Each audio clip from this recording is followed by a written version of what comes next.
Welcome to the Contributing Soul Show.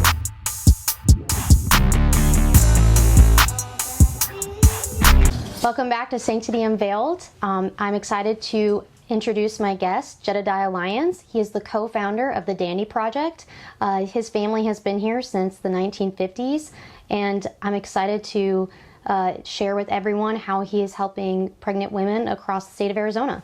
So, Jedidiah, can you please explain the Dandy Project, its mission, and how it began? Sure, yes, thank you. Well, so our organization is called just that, the Dandy Project.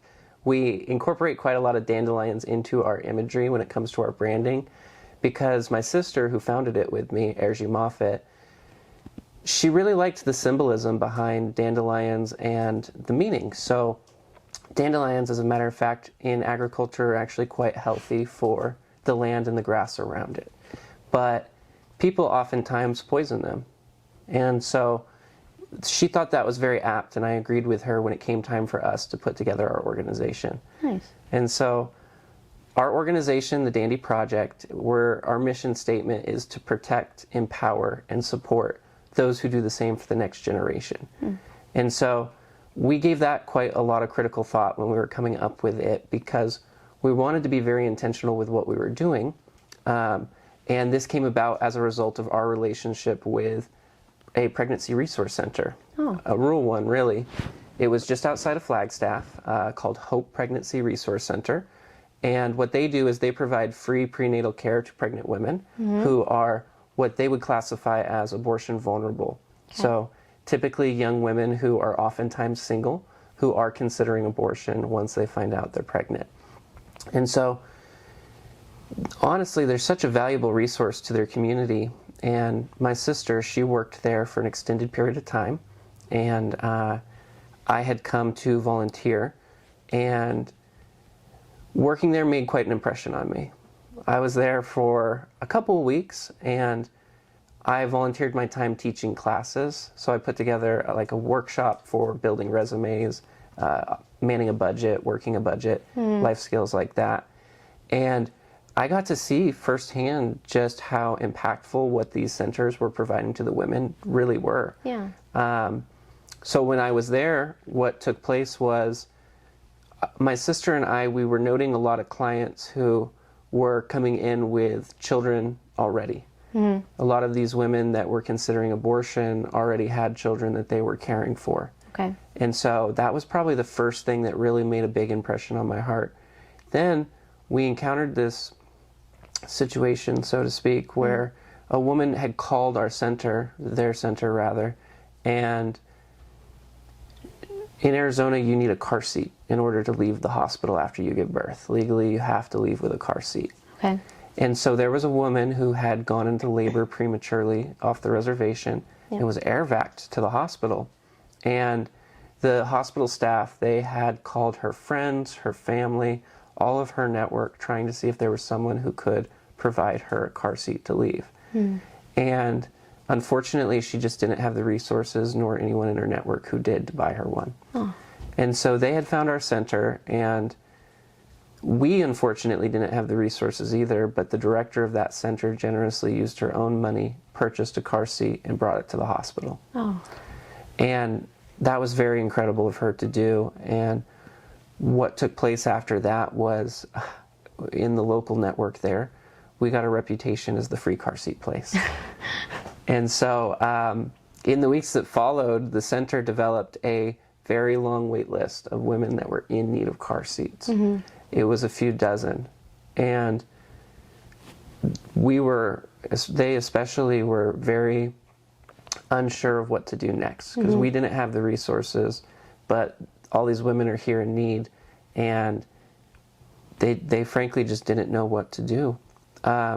So my sister and I, we were talking about this, and at this point I was back down in the valley. So I'm back here in Gilbert, and she's up in Flagstaff, and her and I are on the phone discussing this problem. And we had remembered an article that was in the news months prior about how large retailers, especially those that operate online, it's far more cost effective for them to have a third party that surpluses all their returns than it is to have an entire department that reassesses these returns to get back to retail condition to then resell. Okay. Especially because these products are oftentimes provided by third parties. So we just started making phone calls to these retailers and their corporate departments, trying to figure out where these returns were going and who exactly was surplusing them. We figured that if we could figure out where those were going, chances are we could at least find them in high volumes at a lot cheaper of a cost. And sure enough, there was one of these surplus retailers here in Phoenix. Wow. Yeah. And that's amazing. It was. It truly was. We were so excited. It took a lot of time on the phone, on hold, listening to elevator music, getting hung up on to find where these were. But when we finally did, we were so pleased to see that we were purchasing them for a fraction of their retail cost. Wow. We learned that... Can you give a range of how much they typically are and how much you guys are able to purchase them for? Sure. My favorite example is of a car seat in particular that converts from infancy all the way to toddlerhood, and it retails in excess of $1,200. Oh my gosh. That's right. And we can get it for close to $100. Oh my goodness. That's exactly right. Wow. So the car seat you see here is usually the brand and type we tend to go for most, because we find that toddlers are the ones who are primarily riding without car seats. But this one, for instance, retails somewhere in the ballpark of $70, and we pay about $15 to $20. Wow. That's right. And it's still in the box. It's still packaged. It's not. That's just wonderful that you can go to these women and it's not like you're giving them some broken down piece of equipment. It's right out of the box. That's right. Yeah. That's right. And it's amazing. We were so surprised to learn that about 80% of online returns never come out of their packaging. Wow. People buy them, and once they see it in person, they can tell it's not what they want, even without opening it. Wow. Yeah. And so that's one of the big advantages of the retailer we're using, and what has allowed us to make this into the organization today, is that they have a very thorough method of classifying the returns and the condition they're in. Okay. So when it comes to something like a car seat, where safety is obviously the entire point, we're able to focus on purchasing solely those that are still in retail condition. So a lot of car seats will oftentimes have safety seals on them. Okay. And the ones we purchase, those aren't even broken. That's really great to be able to ensure that to those mothers. That's right. That's right. Well, and so we found this and we were blown away. And so through the center we went and we bought probably about a dozen, and we drove them up to Flagstaff. Okay. We were able to distribute these to a lot of the moms who were in need. And what we were finding is that, especially in the rural parts of Coconino County, the area we got started with, there were children, and lots of them, especially toddlers, who were being transported around in vehicles with no car seats. Oh. And, just with a moment of empathy, the cars that these people are driving are, far from in good condition. So of course they would have a car seat if they could, but the resources just aren't there for them. And so we were really pleased that we were able to come up with a way that we could not only source the car seats at an affordable cost, but like you said, they weren't just hand-me-downs. They were essentially brand new, ready to give. And so we were talking with the leadership of the center, and we wanted to do it for another center. We had what's really cool is that those who are often purchasing these surplus returns are for the purpose of resale. They're secondhand resellers that are using Facebook Market or OfferUp or LetGo, and it's a side gig. Well, people don't exactly buy car seats off of Facebook Marketplace. There's no resale market for them. So as a result, we don't have a lot of competition. And so we wanted to scale this. We wanted to take it to other parts of our state and begin distributing them and do the same. And we thought we would just take this program through the center and do it through them, but they were generous enough and gracious enough to suggest, why don't you just start your own organization and go help other places? And so that was really cool, because my sister, who I know was so invested up there, her husband had to move down to Gilbert anyway, so her time to move on was there, and so it was her way to stay in the pro-life movement. And her and I were able to come together and do this. And so That's essentially our business model. Is we're purchasing these seats and other baby equipment as a surplus return, and then we're using these pregnancy resource centers in the rural parts of our state and non-urban parts to act kind of central distribution points. Okay. So women in need are already coming there for supplies like diapers, wipes, or even health care. Wow. Depending on if they have clinics available or not. And so it really works out very seamlessly because they're able to help us identify our clients, and from there we can get these into the community. That's really amazing. I wish that more women that feel alone and scared and in their finding out that they're pregnant knew that there were resources like yours and among others in our state. I think it's really amazing what you and your sister have been able to do, and how you've been able to figure out these loopholes to finding brand new car seats to provide to these women that would seem completely out of the ballpark for what they can afford. And I just really admire you for being able to figure that out. Well, thank you. I appreciate that. It's encouraging, for one, because this can be a very daunting task at times, especially, we had never started a nonprofit before. So we had quite a lot of legal compliance and things of that nature that were brand new to us. But my sister, she likes to use this term that she calls a village of support. Oh. And we talk oftentimes about how what our vision is we want to make the choice of life more accessible to women. And so we really benefited from our own village of support by having the women of the center support us the way they did, by having the professionals we worked with to start our organization empower us the way they did. And then also, too, just having the family to fall back on, too, you know? And so that's kind of the values behind our mission and why we decided to do it. So that's really great. Thank you. It is February, and it is tax season. I know that everyone is about to start doing their taxes, hopefully before April 15th. And I wanted to bring Jedidiah onto the show so that he could maybe advertise his wonderful nonprofit, so that he and his sister can gather some tax donations for their organization.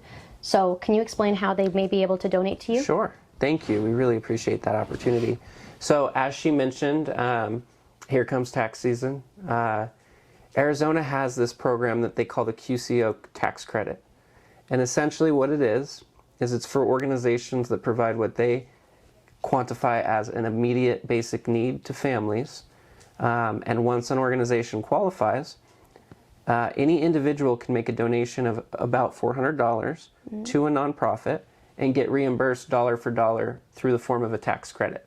So this doesn't always come in your tax return. You fill out a separate form that's different from your standard tax return, where you list your donation and the monetary value of it. And there's a code, a 3-digit code that you can find on our website, and you submit that form and you'll get reimbursed dollar for dollar. And that's $400 about for individuals and $840 for households. So if you're married, it's up to $840. And we're very thankful to the state of Arizona for having the family values they do, allowing a program like this. But also, too, it is kind of our lifeblood for how we're able to do what we do. How much could $400, what could you get for about $400, and how many women could that serve? Yeah, that's a great question. So we find that we can set up a brand new mother with everything they need. We call it the complete care package, which has a car seat, a crib, a travel pack and play, 3 months worth of diapers and wipes, and then 3 months worth of clothing for about $90 to $100. So one singular person's tax credit donation could provide 4 3-month-long care packages for women in need. That's exactly right. And so when you're considering who to give this tax credit to each year, we're very grateful to be part of that consideration, because we're striving to make a generational impact here. And what's incredible is that these brand new babies, they unfortunately will never know that you're the one that made the benefit, or rather made the contribution to benefit them. But we look at a Arizona Department of Health report that comes out every other year, and in 2021 there were 17,000 abortions, and that's a whole generation missing 17,000 kids. And so oftentimes people tell us, we understand why you're pro-life, but what are you going to do about the women who are going to keep their baby? Are you going to be the one to pay for all the things that they need? And unfortunately the answer is no, but at least we can do something that helps, again, make that choice of life more accessible. I love that. And so, yeah, if you would be interested in making your contribution to us, Katerina mentioned that she will put a link and QR code here on the screen for you guys to either click or copy into your browser. And on our website, you will find that form where you can go and contribute it to us. I'm not sure how long it takes for the check to arrive in the mail with the rebate, but it's dollar for dollar. So any contribution helps. If you did not make one in 2023, you can make one retroactively all the way up till April. Great. Yes, so if this is some new news to you and you would like to support us, you can make your contribution from 2023 and you can make your contribution from 2024. So, and that's true until April. Wow. Well, I know I will be donating my tax credit to y'all. So Thank you. Everyone, please consider donating your tax credit to the Dandy Project. Well, that would conclude my questions that I have for you. Thank you so much for coming on the show, and I'm excited to see the next year of the Dandy Project. Well, thank you. We appreciate the opportunity for the exposure. It's huge. We're brand new, so we appreciate that. Thank you. Of course. Well, that is going to end episode 2 of Sanctity Unveiled. Thank you for watching.